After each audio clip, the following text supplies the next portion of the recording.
first time as I was applying for a postdoc position. And then because a former PhD student of us actually had a postdoc position with Dave DeMille. So last time I came was in 2010. So since then, indeed, we have done a lot of work on these arrays of tweezers, and this is what I would like to tell you today. And so the title is Assembling Quantum Matter One Atom at a Time. So this is the summary or an introduction to the work that we've done over the last, say, few years at the Institut d'Optique. So the Institut d'Optique, despite the Eiffel Tower here, is strictly speaking not in Paris, but this is 20 kilometers south of Paris on this campus, which is called Université Paris-Saclay, which is actually the largest concentration of labs, scientific labs, actually in France. All right, so just to start, I'll give you a little teaser of what we're going to discuss. So I show you this kind of picture, which doesn't look particularly interesting. You've got dots. I mean, some of the dots are not even very clean. And so it looks boring, but it's a bit more interesting if you realize that each of the dots corresponds to one atom. Okay, and one atom which is trapped in an optical tweezer, which is to say a laser beam which is very tightly focused. I will tell you more in a minute. But so essentially the reason why you can see them is the same reason why I can see you. So there is light which is scattered by you and that goes to my eyes. The same thing here, we send light on the atoms and it's collected by a camera. And you've got plenty of these dots simply because what we put in front of the lens that focuses the light, that creates the trap, some kind of modulator that diffracts the light. In the very same way, when you've got a very thin curtain, you have the diffraction of whatever light outside of your house or your living room. And so it's, of course, a kind of an expensive curtain that we use, but nevertheless, we can produce this kind of pattern, which is ordered. I will show you more as we go on. Each of these dots are separated from the other one, which means that each atoms are separated by typically a few micrometers. And so the big question is, why do we bother? And why are we doing that? Why are we trying to assemble atoms in this kind of, regular array? Atoms are very far, so they do not even interact at this stage. And so this is what we're going to discuss. I will try to set it in context. And the context here, I mean, there are many point of views and really many reasons why you would like to do that. But essentially, we're going to look at it through the eyes of what is called quantum simulation, which I would put a waiver on a bit later on. And then I will show you the kind of simulator that we have introduced in our lab. And that's the one that Neil mentioned and that I tried to introduce in the previous slide. So essentially an array of individual atoms, and when you make them interact by promoting them to very highly excited state, which are called Rydberg state. And then I will show you a few examples of what you can do in terms of many-body physics with them, usually in the context of quantum simulation, but not only. So that's more or less what we're going to discuss today. And so let me start by the context. And so the general context of what we do is called a many-body problem, which very, very loosely speaking means that we're trying to understand the collective behavior of an ensemble of strongly interacting quantum particles. So you need to have all those words, and strongly interacting and quantum, to make it a quantum many-body problem. So this is the kind of problems that you encounter in many fields of condensed matter physics.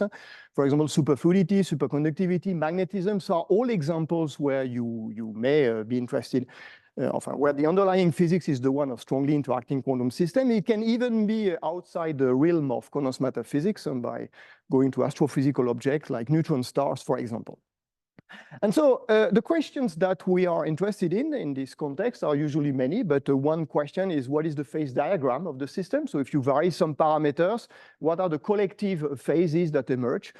From there, you may be interested in understanding the low-lying excitations in the problem. They may have many forms. They can be anyons in 2D, they can be spin wave, and so on. You may want to know what happens if you shake very strongly the system, so the out of equilibrium dynamics and all this. So of course, we know very well what to write. We know that we need to start from the Schrödinger equation, and even better than that, we know exactly how to write the Hamiltonian. So the Hamiltonian, which is written here, is the one that governs all condensed matter physics, essentially. You've got the kinetic energy of the particles, electrons or nuclei, their Coulomb interactions, repulsion or attraction, and most of the particles actually carry a spin, and therefore you've got a magnetic interaction, which is an SI dot Sj.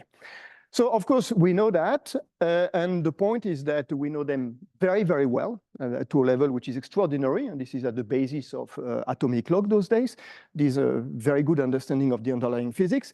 The main issue is that, of course, we don't know how to solve these equations exactly, and the reason for this being that there is an exponential scaling of the size of the Hilbert space, and if you take a system with d degrees of freedom, then there is d to the n states that you need to consider. And as of today, ab initio calculation relying on the Schrödinger equation were done for at most 50 particles when it comes to spin 1/2. So spin 1/2 are kind of the simplest quantum system you can imagine, and yet beyond 50 particles, it doesn't work. And so we are very far from being able to explain all this. Of course, I mean, you're going to say there are many textbooks in nuclear physics, in condensed matter physics, so it's not that we have no understanding of interacting particles, obviously. And the reason for this is because we have developed either approximate numerical method or also perturbation theory and, okay, all kind of theoretical tool to understand matter. The thing is that there are situations where all the approximation that we find in those textbooks actually fail. And this is usually the realm where, the region where the interactions dominate all the other energy scales in the point. So they can no longer be considered as perturbation of the systems. So it's bad from the numerical point of view, it's bad from the theoretical point of view, for the numerics, the analytics. And so this is what is called strongly correlated systems.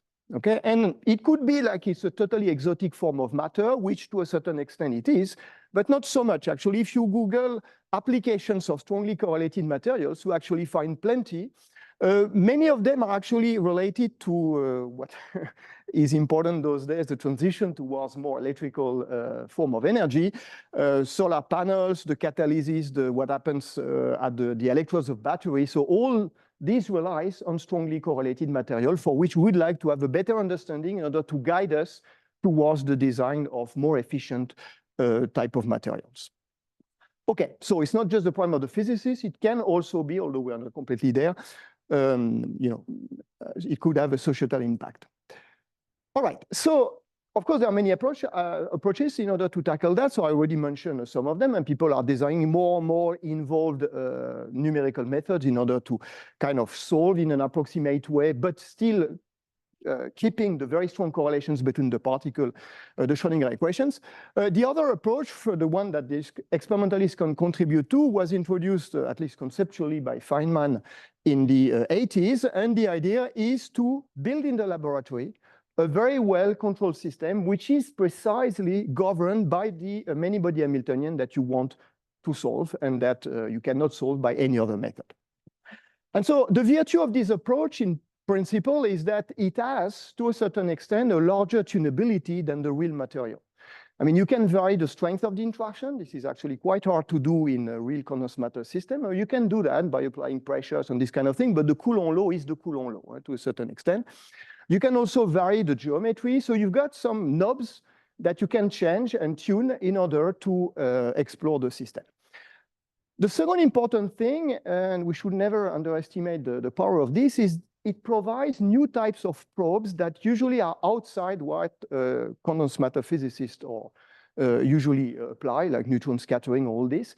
And therefore, it kind of allows you to look at the system with new eyes and looking at new observables. And that usually, that's what gives people ideas. And there are a few examples where just by the fact that you have new probes, you can probe the system in a different way that you would have been in condensed matter physics. So one example of that is really placing the system out of equilibrium, very strongly out of equilibrium, which is usually hard to do in condensed matter physics, where it's usually, those are weak perturbations.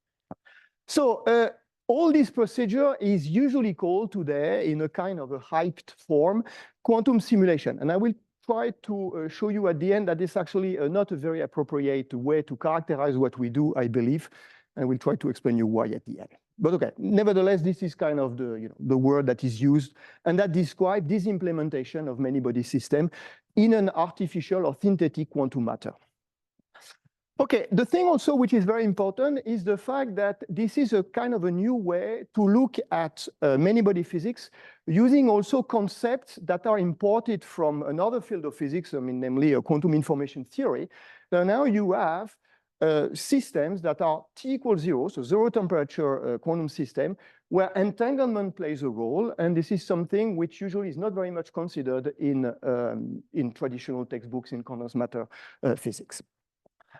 Okay, so in order to do that, you need a system that indeed implements these many-body Hamiltonians. And there are many of these systems, and here I've plotted essentially 4 of them, but there are many other ones that people are starting to consider. Kind of the oldest one is the trapped ions. So essentially, you're able to laser cool ions to trap them in electrostatic traps, and they carry a charge, so it's reasonably easy to trap them. This platform and interactions can be controlled by laser beams. This is a very advanced platform able to handle a few tens of ions. 2 platforms now that are kind of complementary. You can also take laser cooled atoms and place them in what is called an optical lattice. So an optical lattice, I'm not going to describe that too much here, but essentially it's kind of a standing wave that you prepare by sending 2 laser beam counterpropagating. So you've got some kind of intensity pattern. And at the bottom, or where the intensity is the smallest, for example, you can place one and only one atom. So it kind of creates a regular crystal of light. A related platform is the one I'm going to describe. So these are atoms in optical tweezers, so I'm not going to say much more at the moment. And then the other one is from a totally different world. This corresponds to superconducting circuits, and actually it has been invented here by some pretty important people and tested. So the field of circuit QED is actually coming from particular Steve pioneered that, and there are many other groups actually we know have embarked on that. And this is a very advanced platform, and so advanced that actually companies are actually invested billions of euros in trying to look at this. So the reason why I've picked those 4 ones and excluding the others that are still in development is because all these platforms have shown that you can go beyond handling 100 particles. So you have to be a bit careful what I mean by particle here. It means 100 circuits, and with the potential of scaling that up beyond a few thousand. So you see that we're really in a regime which is very far from anything we can tackle with numerical methods, at least when the interactions are strong. Second important features, they feature some kind of the ability to perform local manipulation. So either you manipulate the state of particular atoms or circuits, and you can also individually measure them. So on a single shot experiment, you know exactly what are the state of each of the atoms. And this is very important because it allows you to have access to observables that are kind of difficult to measure in condensed matter physics, the correlation functions. Right? So you can measure the spin correlations, for example, and that's an important way to characterize a many-body system. And finally, I already mentioned that, but essentially there is some kind of programmability. It's never perfect, and you cannot do anything you want, but within some constraint, you can control the geometry, the interactions. Okay, so the platform that I'm going to discuss, and this is this one, and in our group, which is, I mean, it's a picture of our group at the end of the fall. So the group has shrunk a bit as of now, but essentially we are like 3 permanent staff members. So the Igor, the youngest one, Thierry, the intermediate one, and me, and the older one in the group, and many talented PhD students and postdocs. And very importantly, now we interact a lot with theorists. I mean, we all have an AMO background, and therefore, when it comes to exploring many-body physics, we need the guidance of professional theorists. And so, for what I'm going to discuss, we interacted a lot with Norm Yao, Andreas Löschli, Tommaso Rochilde in France, and Löschli in Wisno in Switzerland, and Yao in Harvard. And we have many other collaborations going on. So with this kind of people, actually, we have 3 projects in our group where we look at different facets of this many-body physics using synthetic quantum matter. So there is these arrays of individual atoms, which I will discuss a bit more in a minute. And then we have another experiment which started from really pure quantum optics type of experiments. We just take an ensemble of atoms, laser-cooled, no ordering in the position, it's a totally random gas, and we shine light on them. So the light is going to, so the real, an optical transition, the light is going to polarize the dipoles. And if the system is dense enough, those dipoles are going to interact, and the entire ensemble is going to react collectively to the scattering of light. So we look at this. So this is an example of, if you wish, driven dissipative many-body system. And so in our group, Igor started about 3 years ago now to look at this physics here. So by building an experiment that would kind of import the method we have developed for the arrays of individual Rydberg atoms. So he's doing that with dysprosium atoms for a reason that we can discuss if you're interested in. But so now he's already having first results on this machine, which is started to be built like 3 years ago. Okay, so these arrays of tweezers, what is it about? So essentially, I already mentioned that if you just take a laser beam and focus very tightly, if you choose appropriately the wavelength of the tweezer, you can create a trap. So essentially, where the intensity is the largest, the atoms are going to have their lowest potential energy, right? So it's a conservative potential. It has the drawback that it's a conservative potential with a pretty small trap depth, so a few millikelvin. So it means that if you want to fill this trap depth, you need to start from laser cooled atoms. So essentially what we do is that around the region where we focus the light on the size which is the smallest we can do, typically a micrometer, so about the wavelength of the trapping light, we place a cloud of laser-cooled atoms, as many groups here are actually playing with as well. It's a magneto-optical trap. So temperature about 100 microK. The atoms we are using here are rubidium atoms. I mean, you guys are, some of you are using lithium. It's just also an alkali, heavier. And so the nice thing about this is that it provides the cooling necessarily to trap the atoms in the tweezer, which otherwise is a conservative potential. And second, it allows you for free to measure and to observe the atoms because it scatters light, and this light you can collect on a camera. So be careful here, you've got two kinds of laser beam. The trapping beam, which is extremely far detuned, so away from any atomic resonance, so it doesn't make the atom fluoresce, it's only a dispersive interaction that you have.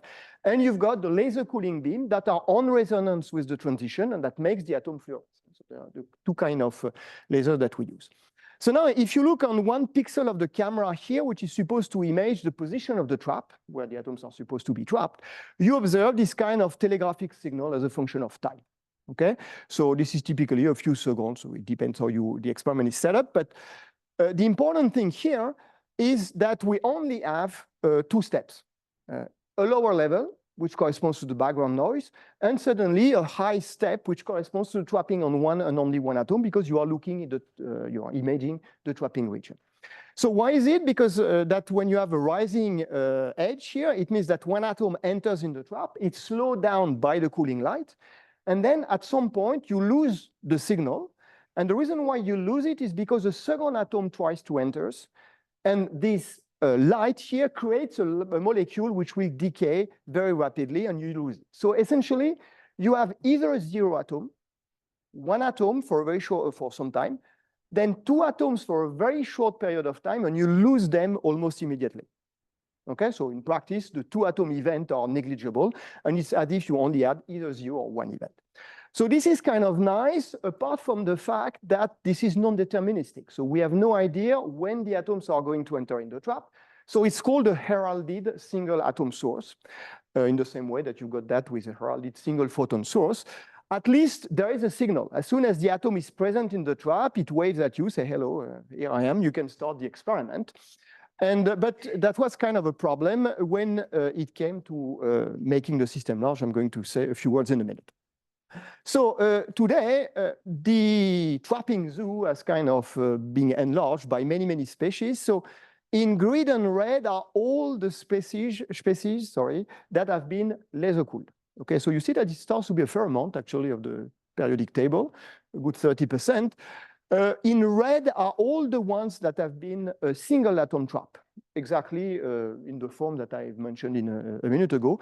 So the newcomers are dysprosium and erbium.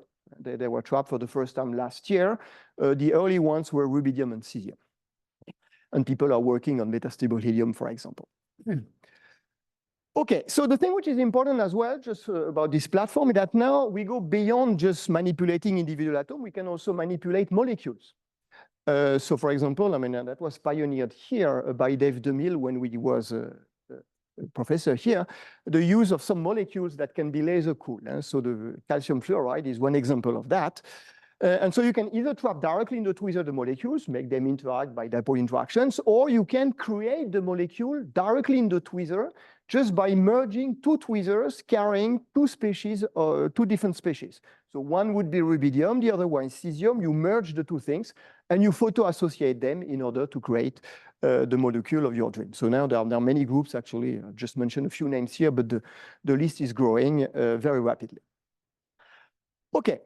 So as I mentioned, if you want to do many body physics, we need many atoms, just not one. And so we use, again, this kind of spatial light modulator, which imprints a diffraction grating, essentially, a phase on the trapping laser. So we know from Fourier optics that at the focal plane of the lens, we have the Fourier transform of the phase pattern that we create. So indeed, with this kind of phase pattern encoded between 0 and 2 pi, we would have in the plane here this kind of pattern. So this is an image of the laser beam that you have in the focal plane of the lens. Right, so what else do I want to say? No, that's it. So the spatial light modulator, this is this is an expensive liquid crystal device, the same as the one you got in the beamers, for example. So that is completely programmable. All right, so there is a big problem. Now, the big problem is the fact that if I take a movie of the fluorescence emitted by atoms on a 27 by 27 array. Okay, so I have here an array of 27 by 27 traps. And what you see here is a real-life movie of the fluorescence coming from this trapping region. So the thing that you see is that it's blinking because atoms are entering and leaving the traps at random. And the bad thing is that the traps are never all filled at the same time. So it's kind of bad because you don't know when you start on experiments what is the geometry that you are starting with. So that was a big problem, and actually Nir mentioned that. I mean, that was solved completely in 2016, but actually there were very early work done by the Dieter Mescheder in Bonn and by our group in 2007, where the idea is actually very simple. It's very simple, and amazingly enough, it works extremely well. So the idea is just to move the atoms to create the geometry you want. So the idea is that now you just load your tweezer array. At some point, you switch off all the cooling light. You measure the position of the atom just by sending a short pulse of light. You look at where they are, and you start to move them one by one in order to create the geometry that you wish. How do you move them? Just by adding another optical tweezers, which now can grab the atoms and place it at the location where you wish, which is essentially a trap which is initially empty. Yeah? So this is modeled by this kind of small movie. And so this is an example of an initial configuration. You move the atoms, and after some point, you can kind of assemble them in this kind of 1D pattern. So this is now a single shot image, and you see that all the traps are filled according to a certain geometry. Okay, so today we can do that in one dimension. So, you know, this 1D structure that I showed you, it can also be a ring. So this is what theorists love, and it's 1D periodic boundary condition, so that you can do now. 2D, triangle, square, any kind of thing. You can even do this kind of arbitrary structure, which is kind of a very poor approximation of this. We did it during COVID when the museums were closed. So that was the only access to culture that we had at the time. You can do that now to a very large number of atoms. So the community, so in our case, in collaboration with Pasqal that Nir mentioned, we could reach nearly 1,000 atoms. Now people handle a few thousand atoms with this platform. We can also do it in 3D, so it's a bit more involved, but that can also be done. And so this is an example of a 3D structure made of 128 atoms, this Eiffel Tower, but more interestingly for physics, this kind of buckyball structure that we could also use to explore various many-body physics systems. All right, so the thing which is a bit scary for us is the fact that those days there are really many groups building equivalent platforms, and there are more than 200 experiments in construction worldwide actually based on this platform. All right, so now we have these atoms. The atoms are separated by a few micrometers, so they're very far from each other, and therefore they do not interact. Okay, there is no way they can jump from one trap to another. There is no tunneling, it's just too far.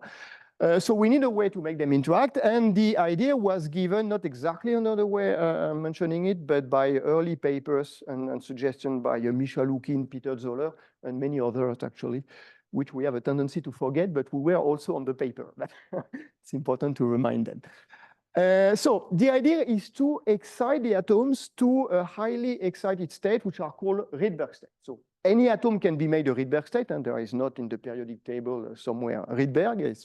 It's a highly excited state, correspond to a state with very high principal quantum number. So this kind of intuition of the electron spiraling very far from the nucleus.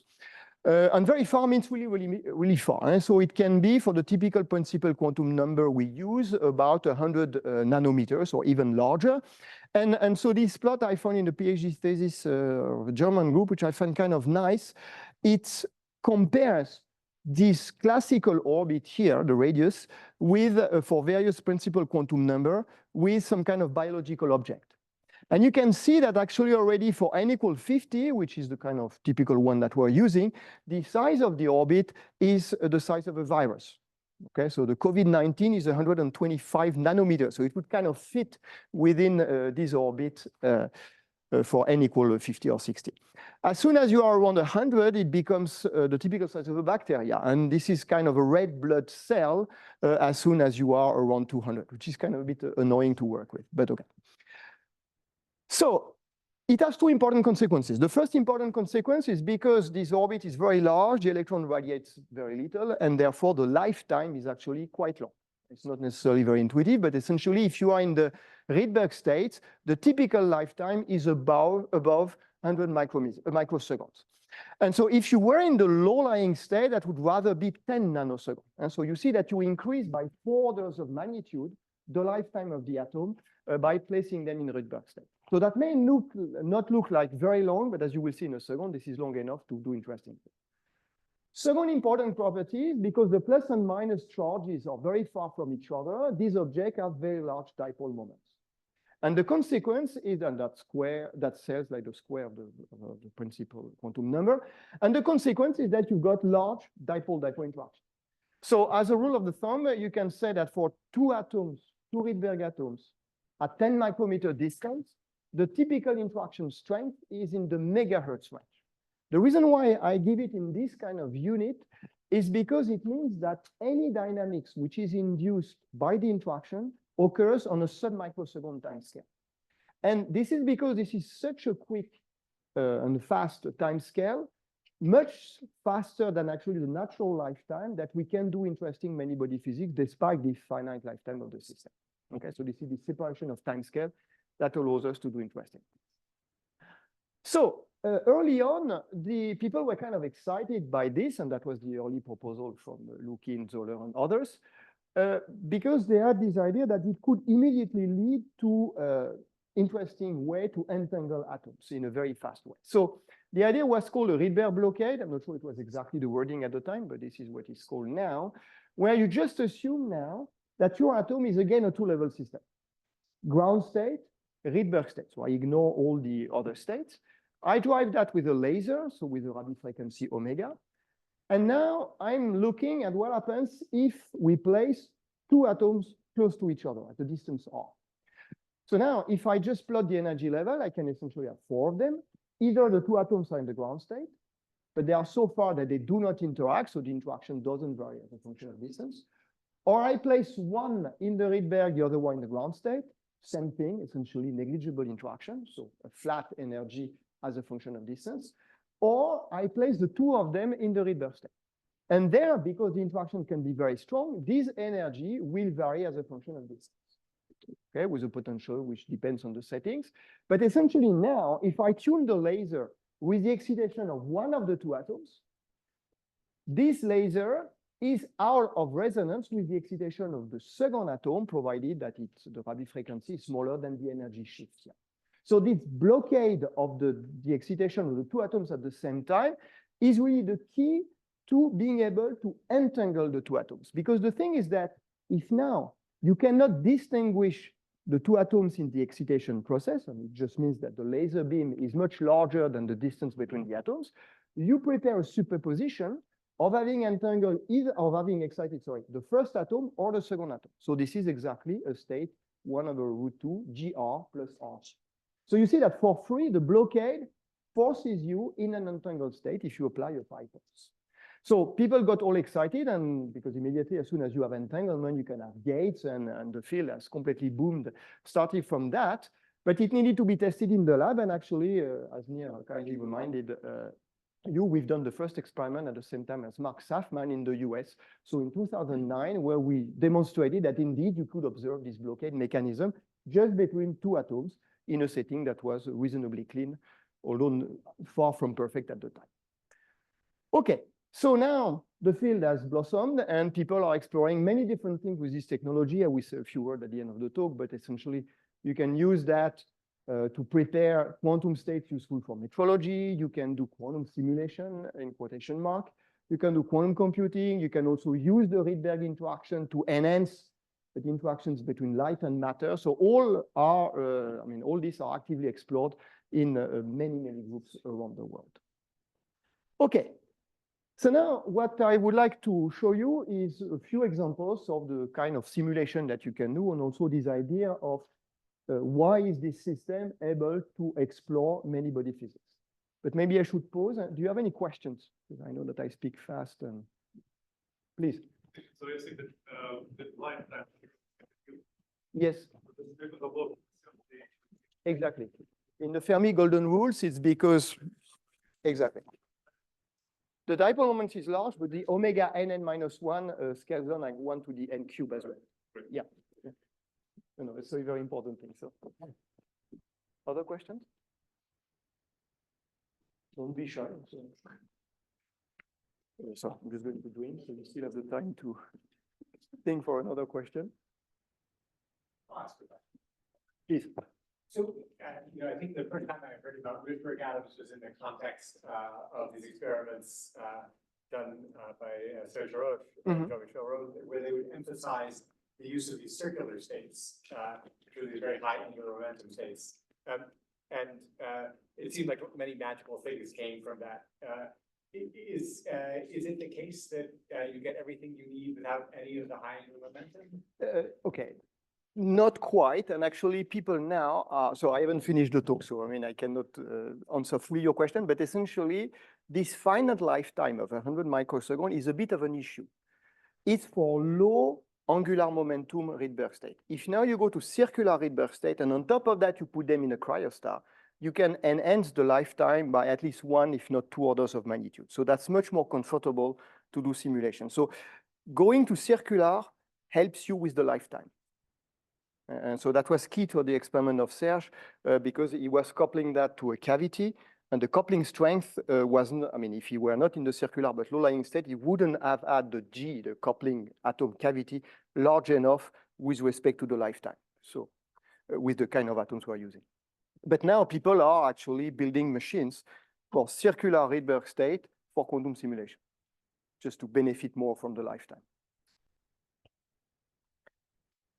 All right, so let me show you how the kind of many-body physics that can be implemented with this system. So I will tell you a bit more, but essentially just to summarize, there are essentially 2 ways for 2 Rydberg atoms to interact. Either you place the 2 of them in the same Rydberg state.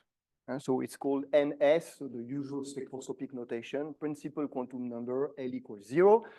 In this case, if they are in the same Rydberg state, the energy, the doubly excited energy, is simply shifted by an amount which is C6 over R6. I will say more in a minute. Second possibility, one atom is in an S state, NS state, and the second one is in a state N prime P. So N being close to N prime, it's not too important. So different angular momentum. In this case, there is now a direct coupling between those 2 states, and it leads to an interaction which is 1 over R3, so 1 over R cubed. And it turns out that the math that governs this system, and I will show you more in a minute, can be exactly the one of the Ising model in the case of the van der Waals interaction, where essentially you consider each of the atom as a spin 1/2 with an encoding which is ground state is spin down and Rydberg state is spin up. This is the kind of, usually the Ising model is the first one we encounter in the statistical mechanics class. Right, so that's the kind of thing that we see in the context of magnetism. And the second one is what is called the XY magnet. So XY there is an interaction which instead of being sigma Z, or Ni and J, I will say you more in a minute, it's a sigma plus, sigma minus. So you remember sigma plus and sigma minus, those are those Pauli matrices that takes spin 1/2 for down to up or vice versa. So essentially, this is an interaction which is an exchange interaction where you have a flip-flop between the state of the two atoms. And so this is very nice to describe, for example, conduction properties in certain settings. So for example, in organic polymers, you can see the polymers are all spin down. You flip one spin up and you look at how the thing propagates in the structure. Okay, so those two settings, whether it's van der Waals or resonant, implement instances of spin models. And you know, some scientists are their Drosophila. If you talk to geneticians, he will tell that they experience with Drosophila or frogs or whatever.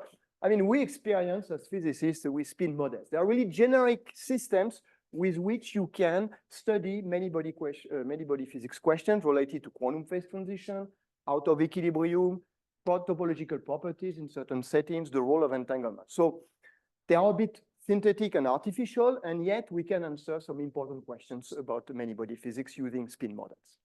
So let me just show you how, when you have a van der Waals interaction, which comes from the fact that two atoms are placed in the same Rydberg state, how we can implement spin models. The first important feature is the fact that the C6 coefficient, the van der Waals interaction, scales very widely with the principal quantum number. This is n to the power 11. So there are not so many laws in physics that are so violent, apart from the exponential law. So it means that if you take two Rydberg atoms in their ground state, so n equals 5 for rubidium, and you go to typical Rydberg state n equals 50, you enhance the strength of the interactions at a given distance by 100 billion. So that's kind of a lot. And that is what makes these interactions sizable, even at a few micrometer distance. So now if you want to describe mathematically the fact that this doubly excited state is shifted in energy, you will write an Hamiltonian, which is diagonal, C6 over R6 times N1 and 2, which are the two operators that counts whether you are in the ground state or in the Rydberg state. So if the two are 1, you are in the 2 in the Rydberg state, so you shift the energy, otherwise you do not. And it turns out that this is exactly an Eisen-like Hamiltonian, which is the kind of thing where essentially when you have two spin up or two spin down, they have the same energy, but when they have opposite spins, you would have an energy difference. Okay, so this interaction between Rydberg atoms implements an Eisen-like interaction. So now if I just take an ensemble of Rydberg atoms, an ensemble of atoms in their array, as it is represented here, I shine light in order to excite the atoms to the Rydberg state. So there is a lot of things. So essentially, we use a two-photon transition. It's not too essential, but essentially, we will do the following mapping, which infuriates the PhD students in their lab because essentially their whole life is trying to handle this kind of thing, and properly the laser, they need to be phase log, blah, blah, blah. There is a lot of engineering in this. But from a theoretical and conceptual point of view, it's equivalent to a two-level system. This is spin down. This is spin up. It's coupled by a Rabi frequency, which is just the square root of the laser power that you have. And essentially now, if I write the full Hamiltonian that governs the ensemble of atoms in their array, which sees the light that can excite them to the Rydberg state, I have actually 3 terms.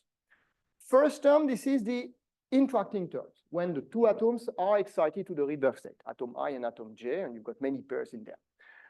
A first term, which is a sigma X matrix, which essentially brings you from the spin down to spin up, so ground state of the atoms to the excited state. And then it turns out that if the laser is not exactly tuned on resonance with the transition, it adds a term, which is a sigma Z term here. Sigma Z and X being, again, the Pauli matrices. So the thing which is kind of neat is that this is exactly the same Hamiltonian as the one that we learn in statistical physics of an ensemble of spin 1/2 placed in a transverse and longitudinal magnetic field interacting by an Ising interaction. Okay, so this is the key idea of this quantum simulation, or the idea of Feynman, which is, of course, in my system, there is no magnetic field, no real spin. I'm just mimicking by a pseudo spin, the spin 1/2, if you wish, and the magnetic field are set by your lasers. But there is this mapping where you emulate a system by another one. So the whole game in this field is always to try to find this mapping. The nice thing now is that you can kind of tune the parameters by changing the C6 coefficient, changing the laser power, which is to say the omega, changing the detuning, and you can make the interactions negligible to dominating, and just explore the transition from non-interacting to strongly interacting. So let's just quickly look at one example of this. We just take an array of 10 by 10, and we will try to create an antiferromagnet in detail. So we will tune the parameter of the Hamiltonian in such a way that the interaction energy between pairs is on the same order as the transverse magnetic field, which here is the Rabi frequency of the laser. So that means, in the terms, in language of the Rydberg blockade that I mentioned a minute ago, that if one atom is promoted to the Rydberg state here, it will prevent the excitation of another Rydberg atoms within this circle. Okay, and if you assume that this is nearest neighbor, essentially I cannot excite those two ones, but I can excite the one in the core. And so now I can play the game and add more and more excitations in the system at zero energy cost. Zero energy cost because they do not interact. Okay, and if you ask yourself what is the tightest packing that you can get, and you do the experiment where you add more and more excitation at zero energy cost, the tightest packing that you can do is this kind of packing. So what is it? What you see here that if at the end of having added many excitation in the system, we just take an image, we see that half the atoms seems to be missing. Actually, it's not that they are missing, it's just that our detection scheme is such that if you have light, the atoms are in spin down. If you do not have light, they are still there, but they are in spin up. Of course, you have to believe me, because you don't see them, so we've done the calibration. But so essentially, what we do here, we exactly produce an antiferromagnetic configuration where we got spin up, spin down, spin up, spin down, so a staggered configuration of spins. So this is something which is kind of interesting in the context of many-body physics and magnetism, because this is exactly the kind of magnetic ordering that you have in some kind of oxide, so manganese oxide, iron oxide. Okay, it's just that, yeah. I should point out that actually those ideas of doing it this way, which I'm not describing in full detail, but came from Thomas Paul around 2010, and we did experiments at the same time as the group of Misha looking on this. Okay, so what do you learn from that? Well, I mean, not much, right? I mean, apart from the fact that you can control a many-body system with 100 particles and still being able to actually prepare a state which is a completely classical state at this level. The thing which is interesting, and I'm not giving you too many details, but the process by which we add those excitations in the system is a dynamical process. You tune the Rabi frequency as a function of time, as well as the detuning of the laser. Okay, so it's exactly, it falls in the category of problems that are hard to solve because it's a dynamics that is in. So we've done some, we had collaborated for this with the group of Andreas Löschli, who's the one who actually had done the record simulation of 50 spins 1/2 on a computer. So you see here we have 100, so we are far from being an ab initio diagonalization. It had to be an approximate method. And the thing is that at the time, we measure the quantity in the lab, which is called the staggered magnetization. So it essentially measures the difference between the number of spin up and the number of spin down. Okay, so that you can measure in the lab. This corresponds to the dotted, the circles here.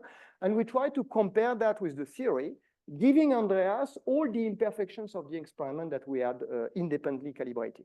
Okay, so it's kind of a benchmark of the thing. And so when he did that, he had actually many gray curves that corresponded to different imperfections that we gave him, and he averaged all of them, and he had the black curve, which kind of reasonably nicely reproduced the data. The thing which is very impressive is that any of the gray curves, and I had about 100 of them on there, took 14 days with the matrix product set method on a supercomputer in 2021. Okay, that was the kind of state-of-the-art numerically that was possible at the time. And the experiment, it took a few hours to take the curve. So you see that in a sense, we could do a faster data acquisition than the calculation. Since then, I mean, people have improved numerical methods and they can do numerics with a few hundred atoms. But at the time, in 2021, that was actually the beginning of trying to do that in 2D. People have explored other kind of phases with this, including us. So for example, we went to a triangular array. The triangular array has the properties that it features what is called frustration, which is to say that if you have antiferromagnetic ordering here, it minimizes the energy, but now you don't know how you should place this last spin in order to also minimize the energy between bounds. So what minimizes the energy between bounds doesn't minimize the full energy of the system. So this is a situation which is usually extremely tricky to simulate. Okay, I'm not going to claim that we've done much discovery in terms of frustration, but at least we could explore part of the phase diagram. And there was also this experiment done in the group of Misha Lukin, which is a bit debated about exactly what they've seen, but nevertheless, they could explore a phase of matter which is called a spin liquid state, which is something that people have been debating a lot and for which there is no clear evidence of the fact that actually it exists in real material. Okay, that was one way to kind of engineer this. So it just gives you an example of what you can do when you have this mapping of a spin model onto an ensemble of interacting Rydberg atoms. Let me just give you just a flavor. I'm not going to dive into the details of what you can also do using the other type of interaction that I mentioned, which is this 1/r³ interactions. So what we're going to do now, instead of considering ground state and one Rydberg atom, we're going to consider only two Rydberg states.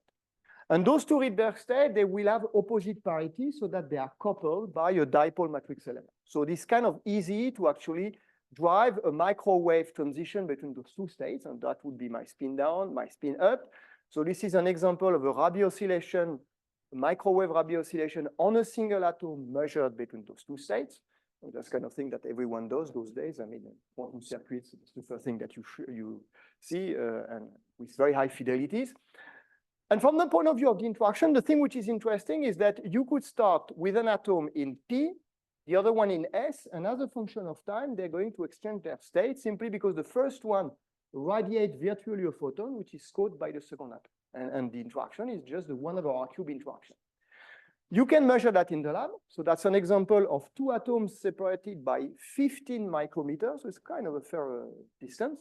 And you prepare one in up, the other one in down. And after some time, you measure their state and you do observe first that it oscillates in phase opposition, and second that it's damped because it's a real physical system and not a mathematical one. So you've got some kind of decoherence which we could discuss.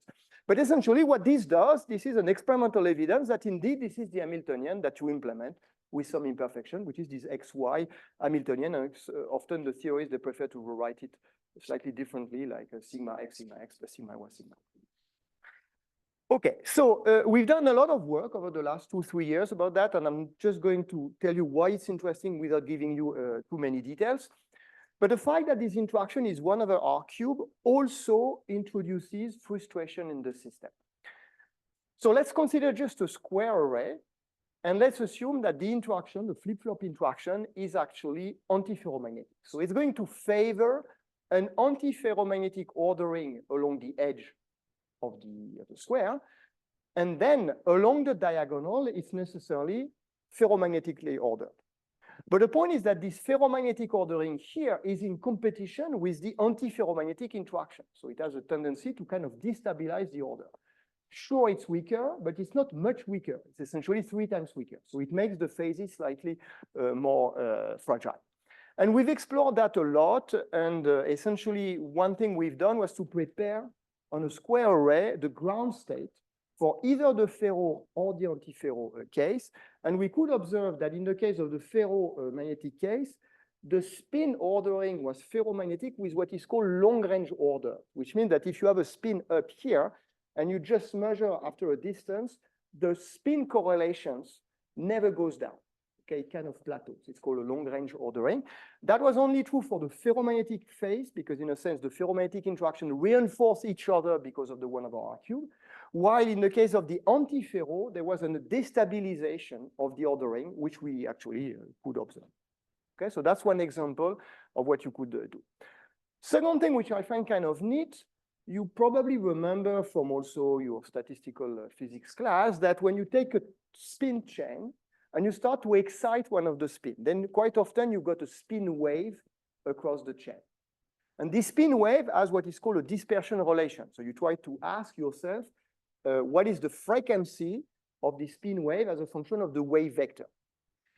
And it turns out that, and that was not realized that long ago, about 10 years ago, that depending whether you got 1/r³ ferro or antiferromagnetic interaction, the spin wave, the dispersion relation is different And as a matter of fact, we could measure it using a method that I'm not going to discuss, but essentially for the antiferromagnetic ordering, coupling, sorry, the dispersion relation is linear as a function of the momentum.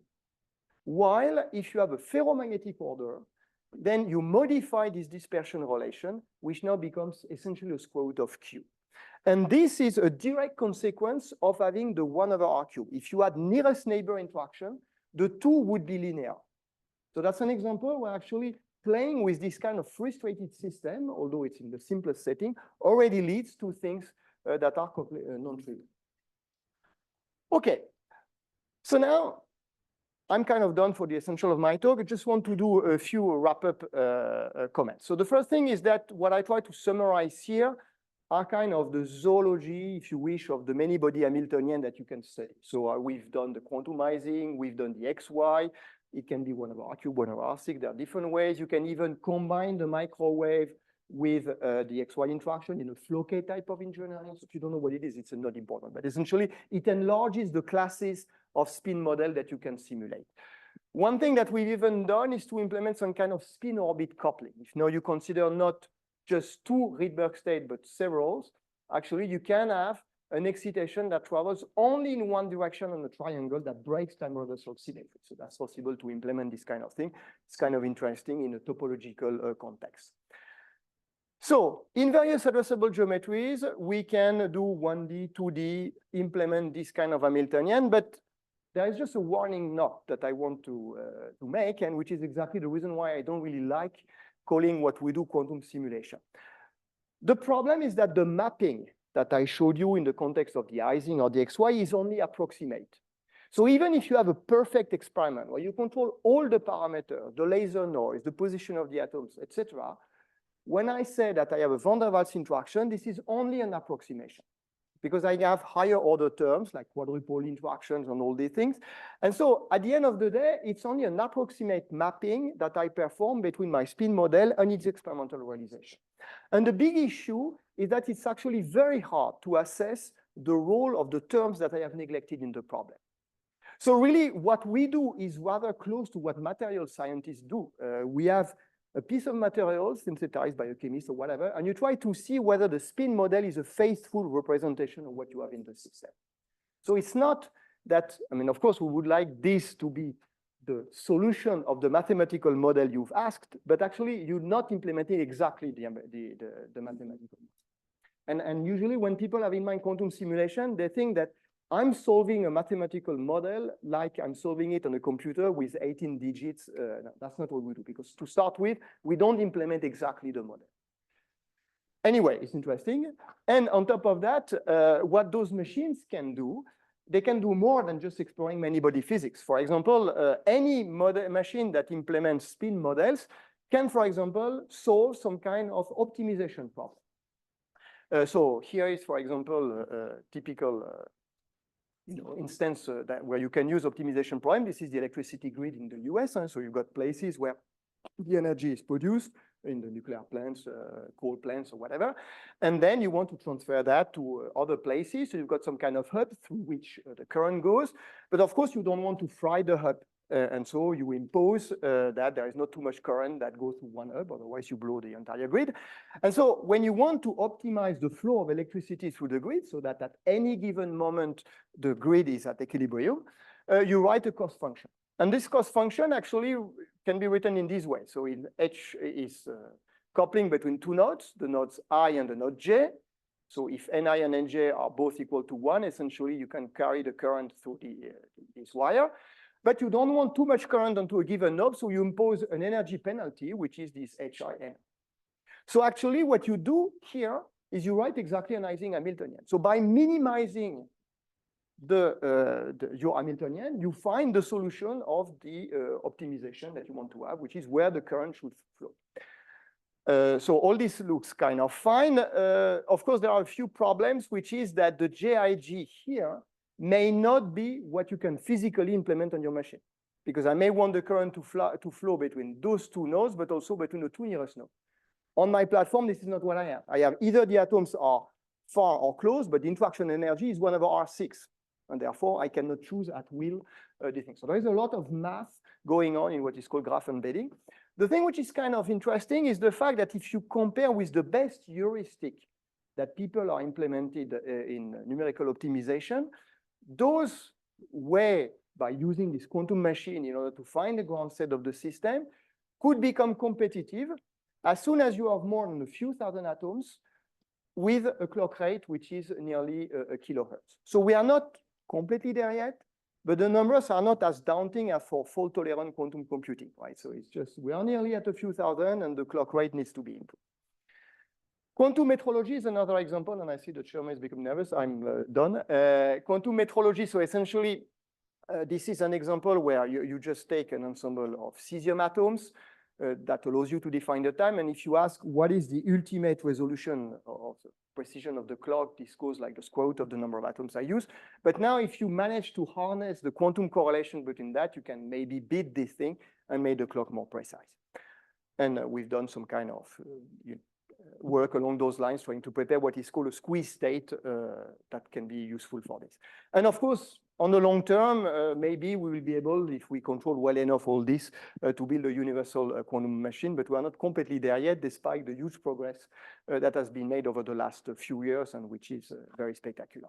And this is in this context that we've created this company that Nir mentioned and called Pasqal, because of this last slide. So essentially, there are two things. We wanted to do a bit more engineering than what we can do in a lab, essentially taking the mess in the lab and putting it in a shiny box. You also hope that what is in the box was better, of course, than in the lab. So that's the goal. And I have to admit that they do that with quite success. And also to try to see whether we could really tackle real-life problem with this machine. So here I'm not talking about quantum advantage and none of this nonsense thing. I'm just saying, we are at the stage, and all the community has the stage where you take a real-life problem and you see whether you can do the mapping and implement it on the machine. So that's really what we are at. And they've done a few examples along those lines in finance, in graph learning, and in quantum chemistry. And they're actually, well, Pasqal is one company. I mean, you're fully aware of the fact that there are actually 3 in the US, Quera, Atom Computing, Inflection. Another one in Germany, and actually the number is growing. I just learned of a few other ones last week. It seems that if you are in the US, you should have this aggressive dark background. So I don't know why. Sorry about that. So, and with that, thank you very much, and sorry for.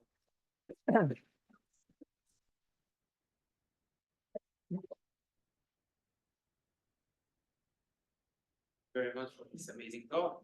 So we're running a little bit behind schedule. I believe there's been a few questions, but I'm sure that there must be some more, so let's take a few more minutes.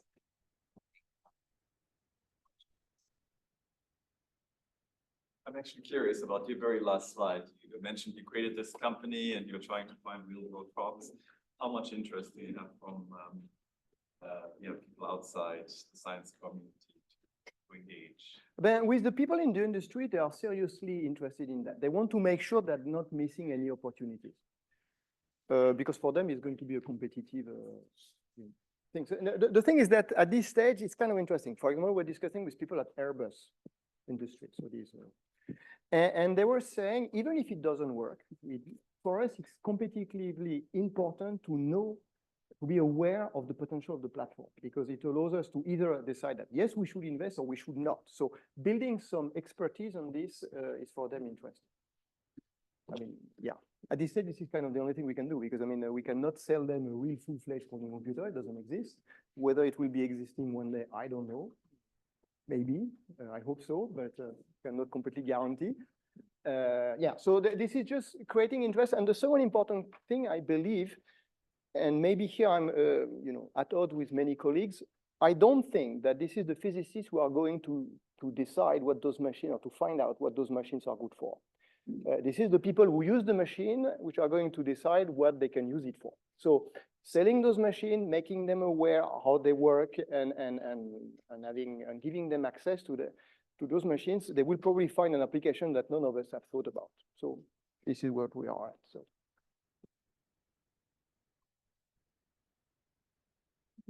So congratulations on this beautiful work in getting 1D, 2D. You mentioned that to run in 3D. Yes. I'm wondering if you can, if there are, a few words about what you can do. Yes. So the 3D structure is a bit annoying at the moment experimentally, because when we want to build a 3D structure, we build it plane by plane. Okay, and we also have to do the readout plane by plane. So this is taking a lot of time to create the structure and to read it out. So for the moment, we have done, no one has done much experiment on this. The kind of low-lying fruit that I hope we can tackle as bilayers physics. That should be feasible to create two arrays, two planes, and try to look at some moire type of physics, for example. Are there interactions that you can access, such a system that is beyond what you can with the random walks model? Yes, so I mean, of course, it's not fully tunable. I mean, the only resources that we have are 1/r³, 1/r⁶. There is another interaction that the community has considered, which is not completely suited for this. It's called a Dressed interaction. So essentially, you take the atoms in the ground state, and you admix them with a little bit of Rydberg character. And that leads to a soft core potential. So that's potential which is different from 1/r² and 1/r⁶, which is kind of a box-like potential. So that is also the kind of Hamiltonian we can tackle.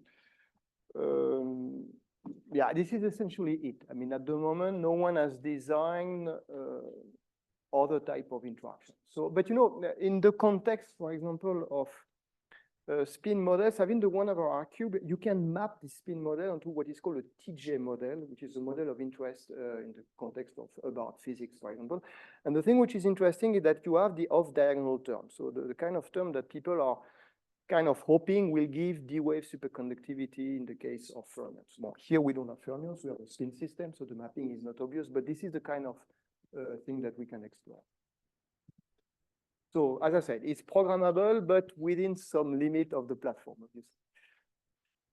One last question. Yeah, I'll ask one last question. So when you're saying criticizing the quantum simulation idea, because you're saying that the mapping was not exact. At the end of the day, you can never guarantee that the mapping is exact, right? Or yes. Approximations. Yeah. So how could there be a better setting than the one that at the end of the day, modeling is always, simulating is always real. And yes, and that's the reason. Rounding or things like that are always something that you're not sure of. Right, but if you are in the full digital approach, then I mean, on a classical computer, at 10⁻⁸ or whatever is the precision, you can really explore the physics of your system. You have no limitations coming from the hardware, in a sense, beyond the machine precision. Here, in this analog mode, which is called, you have to live with the non-faithful implementation of your mathematical model. But I'm not saying it's not interesting. It's just that I find it dangerous to call it quantum simulation because it gives the impression in the mind of the people that I have solved the mathematical problem. What we're really looking at the moment is exploring how much, for example, you just think that you should have a ferromagnetic phase for whatever settings of the experiment. You do the experiment, and despite the imperfections and the imperfect mapping, you do find that. So you've learned that your phase is resistant and robust with respect to these imperfections and the imperfect mapping. So in a sense, you kind of grossly assess what is the role of the imperfection. If you measure a critical exponent and you find that it has essentially the same value as the one that you calculate for the ideal system, it's telling you that such imperfections are not so important. And these are not so easy to explore numerically because, I mean, the numerics, when you need to add the imperfections, are an absolute nightmare for the theory. So that at least you can explore experimentally and see how robust the imperfection or the phase or the physics you are exploring is with respect to those imperfections or the imperfect mapping. But those are two different things. There are the imperfections of the machine, which is our job as an experimentalist to minimize. But at some point, I mean, the platform has also these extra terms that I would need to consider and that I don't really know what to assess. But in circuit QE is the same thing. I mean, we assume it's a two-level system. There is always this, n=2 excitation. How important is it in the modeling? All platforms have their extra terms that we neglect. So, but I mean, I'm sure you have a better idea than I have about these things, no? So. But I think, so you're talking about kind of this analog. Yes. Simulating Hamiltonian is close to not totally natural, but I mean, ones you can create with drives. But there are ways to digitally program Sure, yeah. these things, echo away terms that aren't supposed to be there. It's more work and it's maybe, harder to do now, but it's on the horizon. Yeah, yes. I mean, you can mitigate or act on these remaining terms because I agree. I mean, using some kind of digital, methods in there, you can make some of the terms more negligible than they are natural. I mean, but at the end of the day, it's always an approximate mapping. So. Right. So let's thank Antoine again.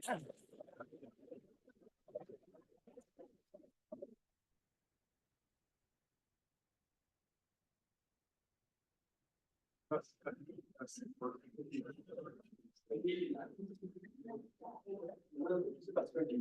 No,